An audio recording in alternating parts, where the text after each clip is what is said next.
और कश्मीर के मौजूदा हालात पर एनसी नेता फारूक अब्दुल्ला का बयान। भारत में समुदायों को बांटा जा रहा है, ये कहा है फारूक अब्दुल्ला ने।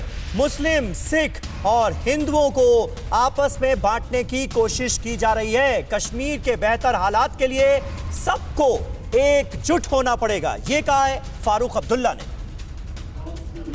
ये एक सिलसिला चल रहा है, सारे हिंदुस्तान में एक तूफान पैदा हो रहा है। मुसलमानों को और हिंदुओं को और सिखों को बांटा जा रहा है, और ये जो बांटने की सियासत है इसको बंद करना पड़ेगा, क्योंकि अगर इसको बंद नहीं करेंगे तो हिंदुस्तान नहीं रहेगा।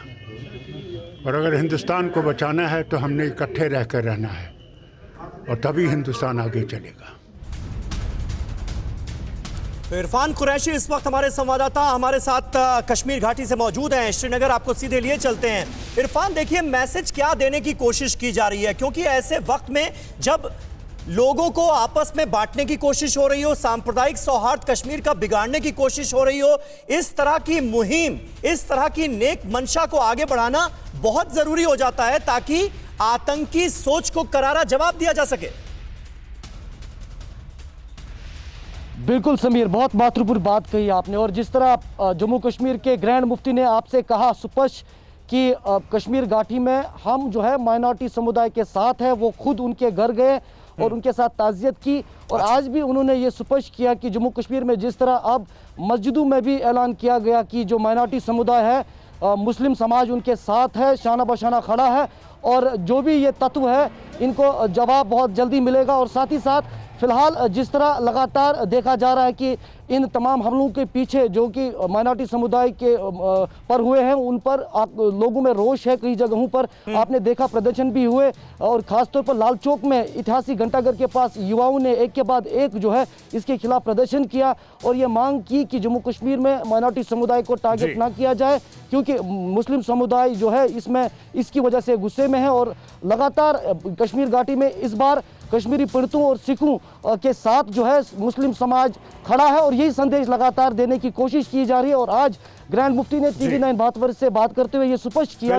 बिल्कुल इरफान, आप कई महत्वपूर्ण बातें कह रहे हैं। हमारे साथ सुशील पंडित भी हैं। सुशील जी, आपकी नाराजगी जो है वो समझ में आती है, आपके सवाल जो है वो भी समझ में आते हैं, लेकिन हल जो है वो आपसी सौहार्द से निकलना है, बातचीत से निकलना है। और क्योंकि दुश्मन मुल्क भी तैयार ही बैठा है, वो चाहता है कि ऐसा हो, हमारे मन में सवाल हो, तो अगर एक नेक मंशा जिसका जिक्र यहां पर ग्रैंड मुफ्ती ने भी किया, तो इसका क्या स्वागत नहीं किया जाना चाहिए? जी बिल्कुल किया जाना चाहिए। नेक मंशा का हमेशा स्वागत किया जाना चाहिए, अगर उस मंशा के पीछे संजीदगी हो, ईमानदारी हो। मैं आपको एक उदाहरण देता हूं। अब्दुल गनी लोन को गोलियों से भून दिया गया, मार दिया गया। वो हुर्रियत के नेता थे, और फिर ताज़ियत करने हुर्रियत के दूसरे नेता अली शाह गिलानी उनके जब घर पहुंचे, तो अब्दुल गनी लोन के बेटों ने उन्हें दुत्कार कर भगाया। इसी सज्जाद लोन ने और बिलाल लोन ने कहा कि आप मरवाने वाले हैं हमारे बाप को। तो मार डालना, फिर ताज़ियत पे चले आना, मीठी मीठी बातें करना, नेक नियति जाहिर करना, लेकिन जिहाद की मजम्मत नहीं करना, मारने वालों को पहचानना नहीं, उनको पनाह देना, उनकी पैरवी करना, जैश को, हिजबुल को, लश्कर को कटघरे में खड़ा ना करना। लेकिन सुशील पंडित साहब, इस बार क्या आपको हालात बदले हुए नजर नहीं आ रहे? हर किसी ने मजम्मत की, और बहुसंख्यक समाज की तरफ से बताने की कोशिश ये की जा रही है कि माइनॉरिटीज का उतना ही हक है कश्मीर घाटी पर जितना बहुसंख्यक समाज का है, जितना मुसलमानों का है उतना ही हक कश्मीरी पंडितों का है, सिखों का है। तो ये एक बदलाव तो आया है, ये आप कम से कम मानेंगे क्या? और इसका इस्तकबाल होना चाहिए। मेरे हुजूर, मैंने ये बदलाव कई बार देखा है, यही मैं आपसे अर्ज कर रहा हूं कि ये हमारे बिना कश्मीर अधूरा है, कश्मीरी पंडितों के बिना घाटी सूनी सूनी है। बिल्कुल सही बात। मैं कई बार सुन चुका हूं। कि हमें इनकी हिफाजत करनी है, ये बहुत बार सुन चुका हूं। 1997 में यही सुनकर के कुछ लोग लौटे थे और उन्हें नदी मार्ग में मार दिया गया था, संग्रामपुरा में मार दिया गया था। नहीं तो सुशील पंडित साहब, आपके हिसाब से क्या होना चाहिए? आपके हिसाब से क्या होना चाहिए? बार बार हम बात ये सुनते हैं कि भाई आर्टिकल 370 हटाए जाने के बाद एक बेहतर माहौल हम बना पाने में सक्षम होंगे, ये उम्मीद की जाती है। कश्मीरी पंडित जो लौट गए हैं उनकी भी वापसी होगी, क्या ऐसा किया जाए जिससे भरोसा जगे? जी बताइए।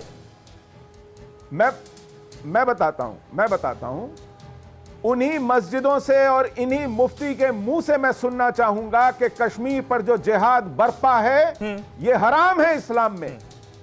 उनके मुंह से सुनना चाहूंगा कि जैश ए मोहम्मद, लश्कर ए तैयबा और हिजबुल मुजाहिदीन ये शैतानी ताकतें हैं, इनकी मजम्मत होनी चाहिए, इनका जिहाद इस्लाम में हराम है। कहें ये अपने बिल्कुल, आप यानी ये कहना चाह रहे हैं कि कड़े शब्दों में मजम्मत हो, कोई हिडन एजेंडा लेकर बात ना रखी जाए। ये बड़ी बात, बड़ा संदेश आपने दिया और आपके दर्द को हम समझते भी हैं और उसे महसूस तो नहीं कर सकते क्योंकि आपने जो सहा है वो आप ही महसूस कर सकते हैं, लेकिन फिर भी आपकी जो बात है वो बहुत महत्वपूर्ण आती है। न्यूज़ टॉप 9 रोज सुबह 7 बजे और शाम 7 बजे सिर्फ TV9 भारतवर्ष पर।